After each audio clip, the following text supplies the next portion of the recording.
Well, day one of 2022 has started out great. But before anything else, I'm going to review GCW's last show of 2021, which is Little Infinity that took place, which was really good. And of course, two shows that happened on the first day of 2022. One is coming from Japanese promotion Pro Wrestling Zero with Happy New Year, and of course WWE Day 1. So, let's get ready for another episode of the Deleted Wrestle Zone.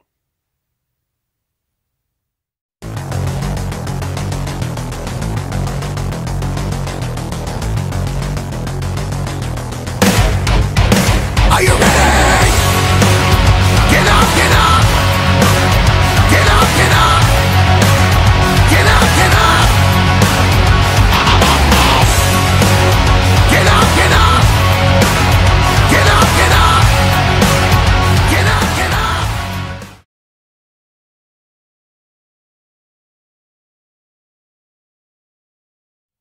Welcome everybody to the Deleted Wrestle Zone. All things that it's pro wrestling with AEW, NXT, New Japan Pro Wrestling, Impact Wrestling, the National Wrestling Alliance, various promotions, wrestlers, matches, and championships.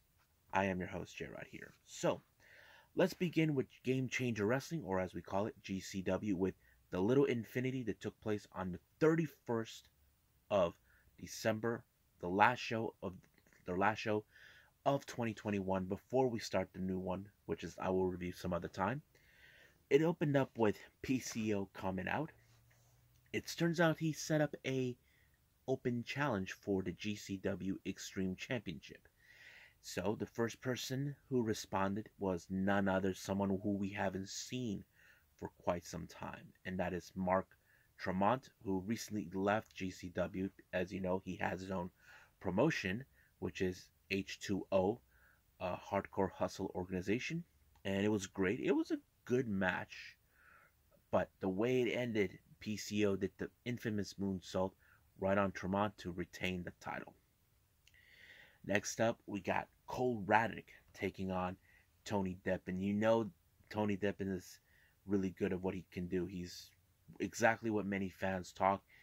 We know he can be a little annoying, but he actually knows how to get the job done. Cole Raddick is the upcoming star. I have to say, he put up a good match against Tony Deppen, but however, Tony Deppen put him out really good with making him tap out, and I'm like, wow, pretty good. I like that. Next up, we got the debut of Ho Ho Lun. If you guys don't know who he is, Ho Ho Lun was the first ever Chinese who ever started his own promotion in Hong Kong, the Hong Kong Wrestling Federation, and he was at the first ever Cruiserweight Classics, and he hasn't been wrestling since, but he has traveled around the world, but mostly he's been participating with Dragon Gate, and he's here now. His first match is against Jimmy Lloyd, and I have to say it was a pretty good debut. Basically, it wasn't a death match, but they use other things like chairs and all that stuff. And I think Ohulu did a pretty good job, but can't wait to see what else he's going to do. But Jimmy Lloyd was the one who picked up the victory.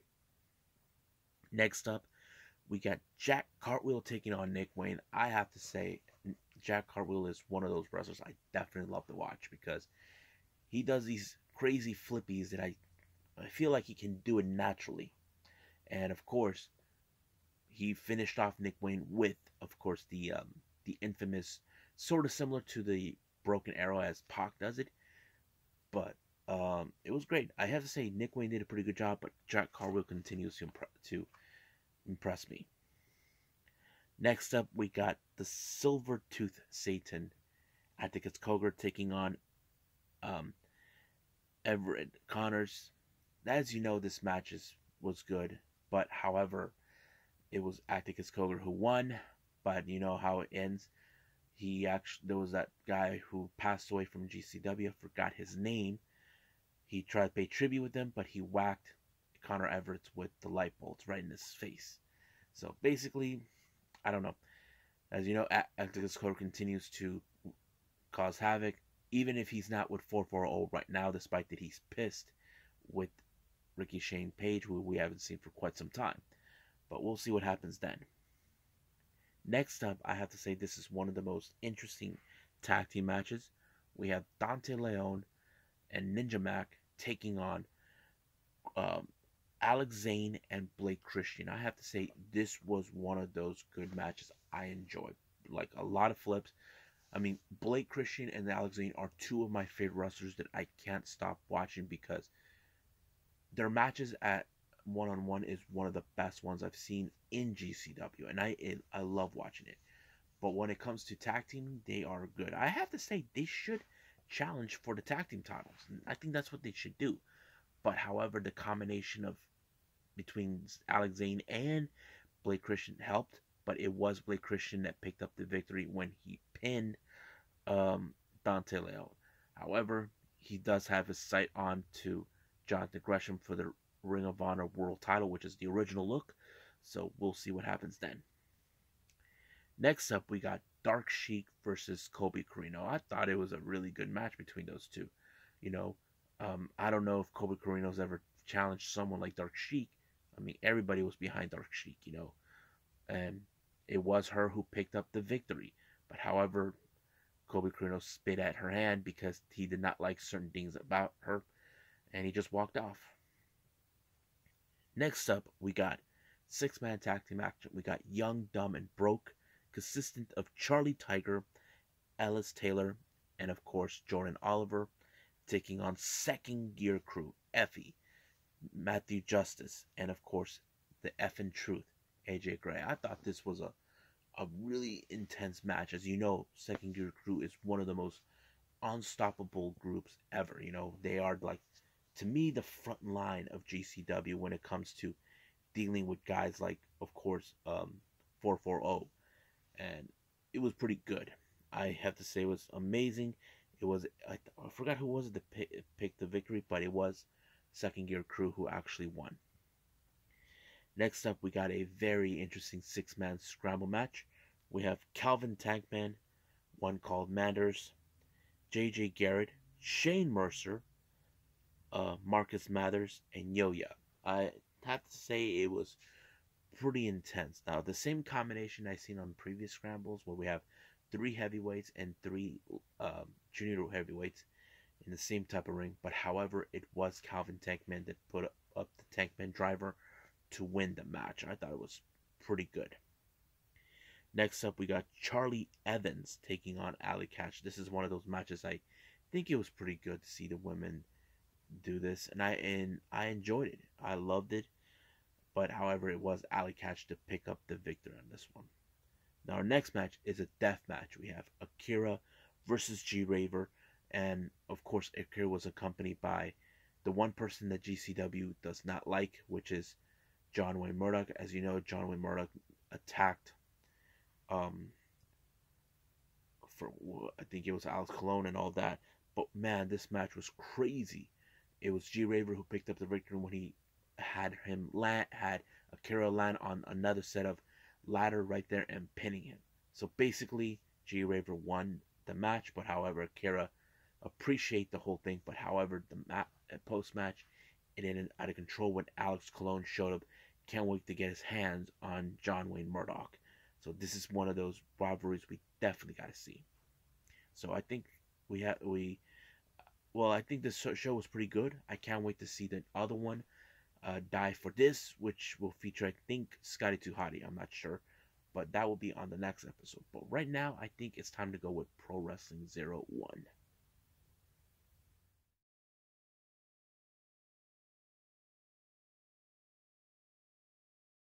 Okay, so it's been a long while since I reviewed a Pro Wrestling Zero show. The reason I haven't done this is because they did one, I think it was last year or 2 years ago. I'm not 100% sure. But it was a pretty good show. I enjoyed. I did not expect them to put on a show on day 1 of 2022, but I couldn't resist. So let's go from start to finish.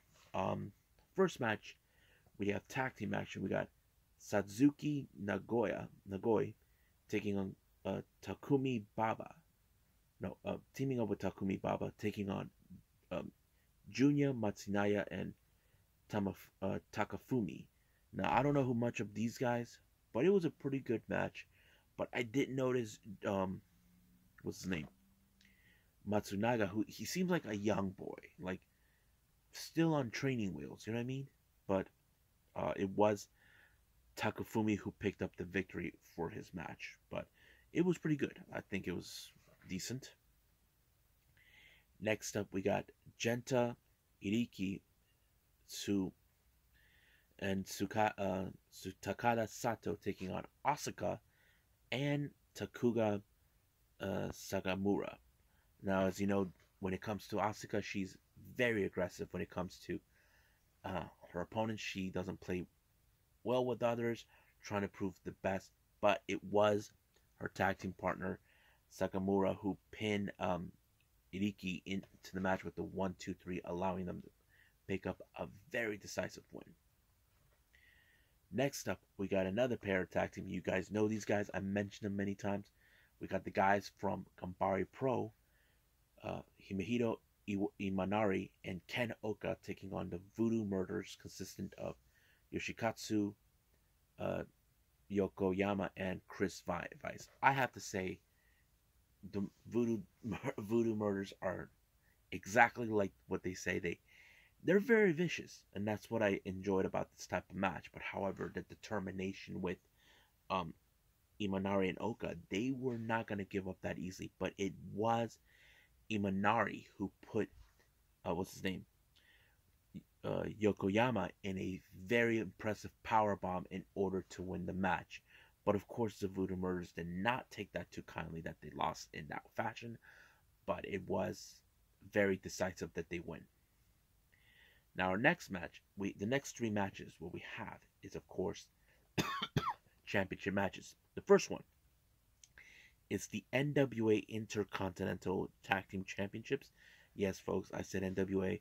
They used to be affiliated with them years ago, but they're not. But this is their titles.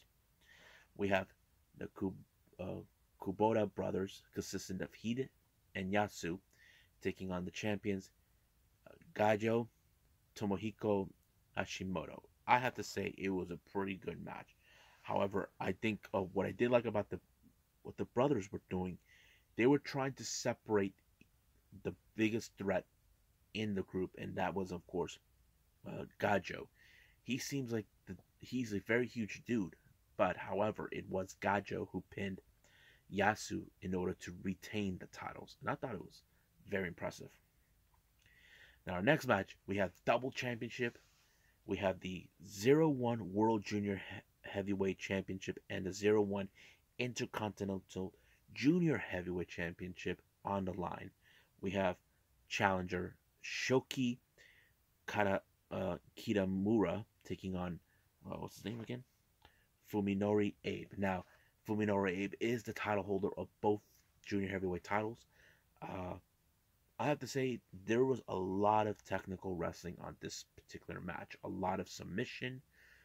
I was impressed with how they were, Fuminori was trying to maneuver, but Shoki did hang on much as possible, and I think that's very good. But however, it was Fuminori that put up a pretty good pinfall onto Kitamura in order to retain both titles, and I loved it. Now, our next match, our main event, is for the 01 World Heavyweight title between, what's his name? Masato Tanaka versus Takushi Sugiura. You may know him from Pro Wrestling ZERO1. It was a very powerful heavyweight match. I think it played out pretty good. But it was Sugiura who retained the title, by pinning Tanaka in this one. But however, post-match, he's had a surprise visitor from Takuga Sagamura in order for a shot of the title. Now, the promoter made it perfectly clear he will probably give him a title shot. So it's still unclear when that happened. But at the same time, for me, I would say I don't know if I'll be able to see it. Now, what did I thought about the show? It was pretty good. If I have to rank this one, I'll go with possibly 7.5. I mean, it was pretty good, but I think my favorite match of this particular one is the junior heavyweight title matches, which is pretty good. I love it. So I think that's pretty much it with Pro Wrestling Zero, and I believe we should do the final review, and this is from WWE Day 1.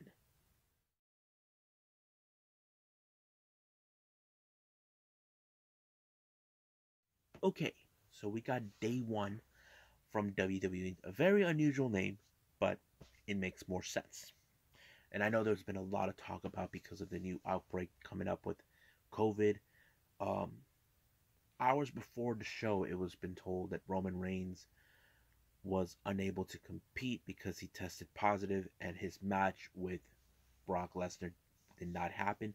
But however, he was added for a title shot for the WWE Championship in a 5-way match. Excuse me. And I thought it was very interesting how they added it. But let's go from start to finish. Opening match is the SmackDown Tag Team titles between the Usos, Jay and Jimmy, taking on the New Day. I thought it was a very good match. I mean, there was some great moments I did enjoy in that one where you can tell New Day were determined to win it, but however, the Bloodline continues to make headways, especially the Usos, who are now being a dominant tag team. So, however, it was the Usos who picked up the victory when I don't know which one made the actual win, but it was good. Next up, we got Madcap Moss along with Happy Corbin taking on Drew McIntyre. You know, this is, I think, the best moment of this match that I enjoy is how Drew McIntyre, when he was put upside down, he put in a lot of the core work in order to do the match. And when he was upside down in the corner, he somehow was able to get Moss outside of the turnbuckle. And what amazing. But he missed to do the Claymore, but the second try, sweet. But however, Corbin did not take this loss lightly, so he attacked him backstage in order to hurt him furthermore. Our next up is the Raw Tag Team titles. We have the Street Profits, Dante Fords, and of course, Angelo Dawkins taking on RK Bro.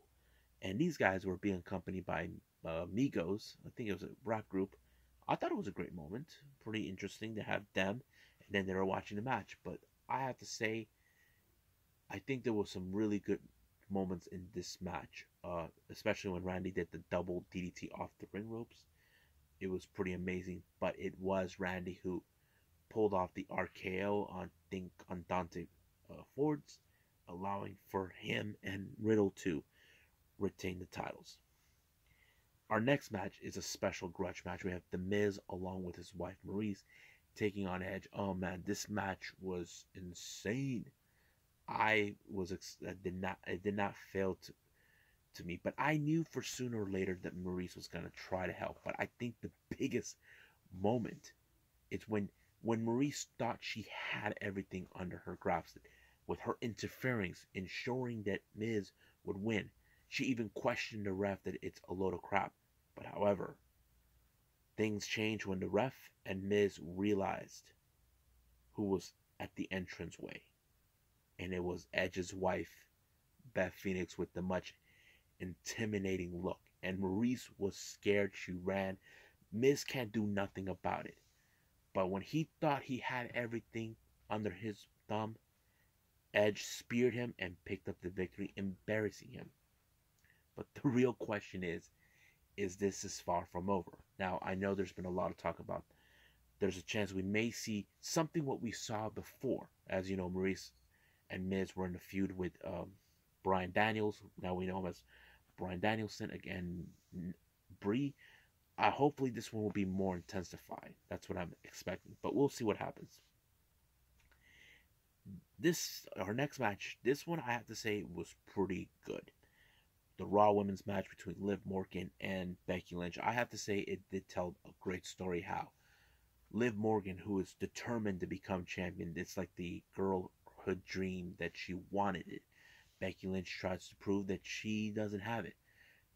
We all know the first time it happened where um, Becky Lynch used the ring ropes, and I know many fans were hoping that Liv Morgan wins, but however, it did not take that place. It was Becky Lynch that picked up the victory. And I know this is going to sound, maybe if fans are going to go say WWE should have just made her champion, I would agree with you. But we'll see what happens, because right now we're getting close to the Rumble match. I hope we can see another shot, because I would love to see Liv Morgan be the Raw Women's Champion. But if not, then WWE wasted her time. Now let's get to our main event. This one was a very interesting strategy match. We had the WWE Championship in a fatal five-way. We have Seth Rollins, Kevin Owens, Bobby Lashley, Big E, and Brock Lesnar. Now, you need to ask yourself, who is the much bigger threat? Well, Kevin Owens and Seth Rollins attacked Brock Lesnar since he was a much bigger threat. Bobby Lashley went over to Big E because, if you guys recall history, it was Big E that took out Bobby Lashley to win the WWE title. But I think there was some interesting moments where Bobby Lashley speared Brock Lesnar through the rail guard and right through him, thinking everything would go his way. And then Kevin Owens actually slammed Bobby Lashley towards the table. But of course, we saw Brock Lesnar comes out with F5s. But he was the one who picked up the victory when he pinned Big E to become the WWE champion once again. But the real question does remain, what does this mean with the storyline with Brock Lesnar and Roman Reigns? I don't know if they're going to continue with that, or we're going to have those thing where Brock Lesnar might want to take both titles. I don't know. That is something we need to figure out down the line. We'll see what happens on Monday. Well, I don't watch Raw, but I'll keep apprised to that. But for now, I think it was okay. It was a decent show. I think the best, like I said, the one with Beth appearing is the best moment. But the one with Liv Morgan and Becky Lynch was a very good match. So I think I'm satisfied with that. If I have to rate this one, I give it 8.5. If that's how it goes. But if you guys disagree with me, that's fine. I'm not gonna be bothered by it. So I think that's pretty much it right now. I think we should call it right now. Well, I hope you guys enjoyed these reviews right now, starting the 2022. Coming up, we got Galley Lucha, which took place on the 3rd of October with their, I think this is one of their bigger shows called Galley Mania. Then we have Jersey Championship Wrestling, which is owned by GCW. This took place on the 9th of October.